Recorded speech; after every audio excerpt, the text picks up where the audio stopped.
Picture this. It's a quiet night in Taiwan. The air is warm, the city lights twinkle below. A young man, let's call him Chen, decides to take his girlfriend Liu for a romantic drive. They head up Yangmingshan, a beautiful, sprawling mountain park known for its hot springs and stunning views. It's the kind of place you go to escape the city, to be alone. Chen probably thought this would be a night to remember, a simple, romantic evening with the person he cared about.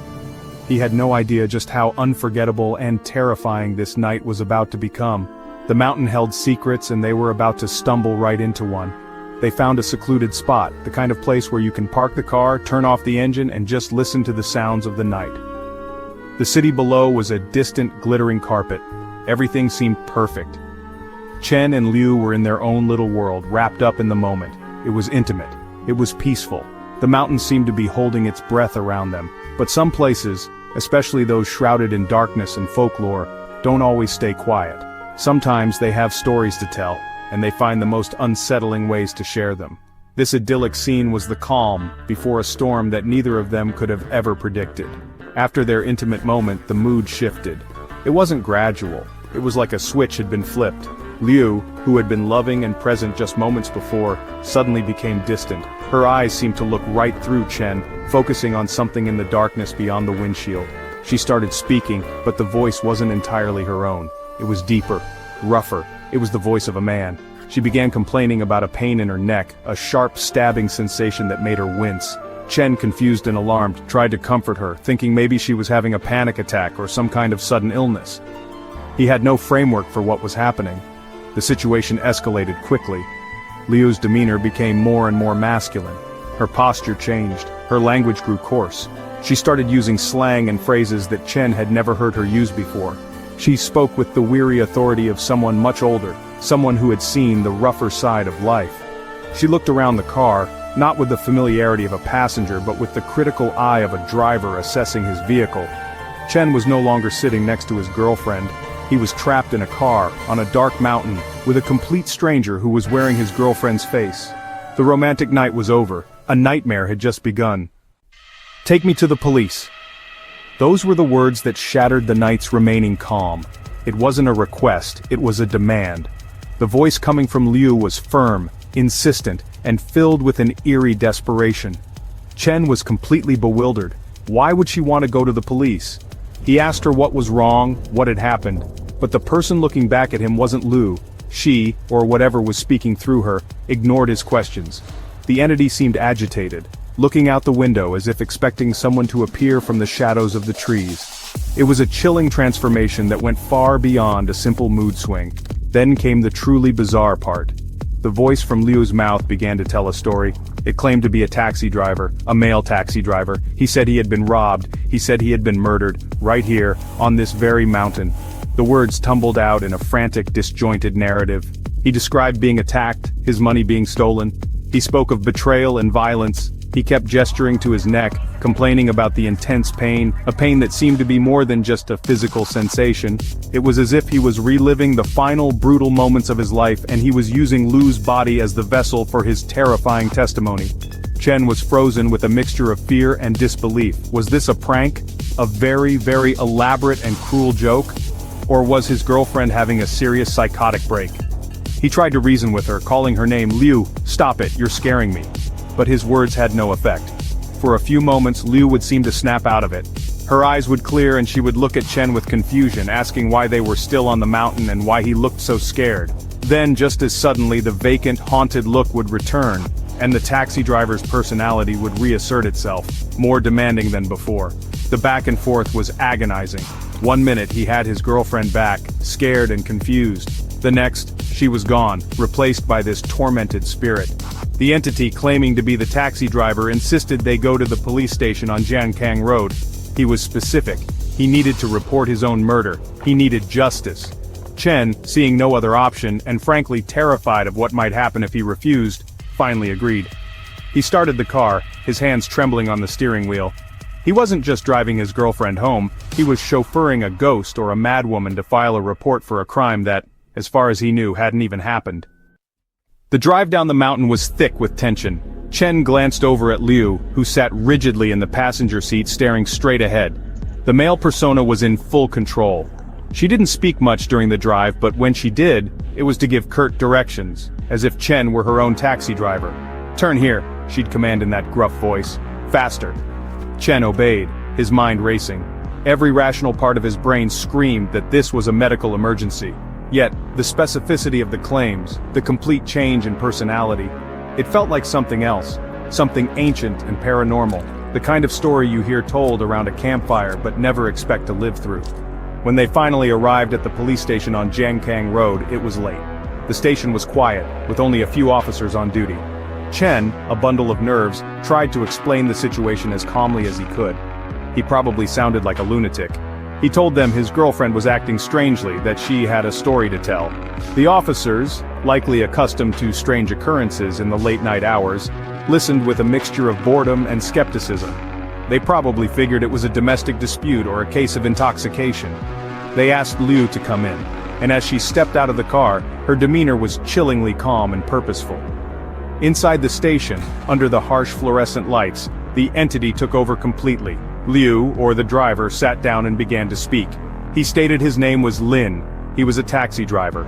He told the police he had picked up a fare who directed him up Yangmingshan. Once there, the passenger robbed him and then murdered him, stabbing him in the neck. He even gave them the license plate number of his taxi. He pointed to the exact spot on the mountain where his body and his cab could be found, a secluded area off a known trail. He spoke with a chilling clarity, providing details that seemed too specific to be invented. The police officers were not impressed. They saw a young woman, perhaps distressed, telling an outlandish story. They ran the name Lin and the license plate number. Nothing came up. No one by that name was registered as a missing person. The taxi didn't exist in their records. They saw this not as a supernatural confession but as a cry for help. They assumed Liu was suffering from mental illness, possibly triggered by stress or a traumatic event. They treated her gently but dismissively. They told Chen to take her home, or better yet, to a hospital. They didn't file a report, they just sent them away, back into the night. Leaving the police station must have been a surreal experience for Chen. He had just witnessed his girlfriend confess to being a murdered man, only to be turned away. As they drove home, the strange personality began to fade. Liu seemed to slowly come back to herself, like someone waking from a deep and disturbing dream. She was exhausted, disoriented, and had no memory of what had just transpired. When Chen hesitantly told her what happened, the male voice, the story of the taxi driver, the trip to the police station, she looked at him in total disbelief. She thought he was either lying or had gone mad himself. The days that followed were strained. Liu insisted she was fine. She had no memory of the incident on the mountain or at the police station. To her, it was a blank space in time. She went back to her normal life, but for Chen, things would never be the same. He couldn't shake the image of her transformation, the sound of that other voice coming from her lips. Was it a shared hallucination? A stress-induced episode? Or had they truly encountered something inexplicable on that mountain? He was caught between the rational world, which told him his girlfriend needed a doctor, and the terrifying memory of an event that felt undeniably real. Life tried to return to normal, but the shadow of that night lingered. Chen watched Liu closely, searching for any sign of the taxi driver's return, but the personality never resurfaced. Liu remained herself. The incident became a bizarre, unspoken secret between them, a moment of madness on a dark mountain that they couldn't explain. The police never called. There were no news reports of a murdered taxi driver. For a while it seemed like the officers had been right. It was just a strange, isolated psychological event, a story with no substance, a ghost that had vanished as quickly as it appeared. But the mountain wasn't done telling its story. About a week later, a hiker on Yangmingshan stumbled upon something disturbing. Tucked away in a secluded area, partially hidden by overgrown brush, was an abandoned taxi. The location was eerily familiar. It was the exact spot that Liu, speaking as the murdered driver, had described to the police. The hiker immediately reported the discovery. When the police arrived to investigate the abandoned vehicle, they made a gruesome find.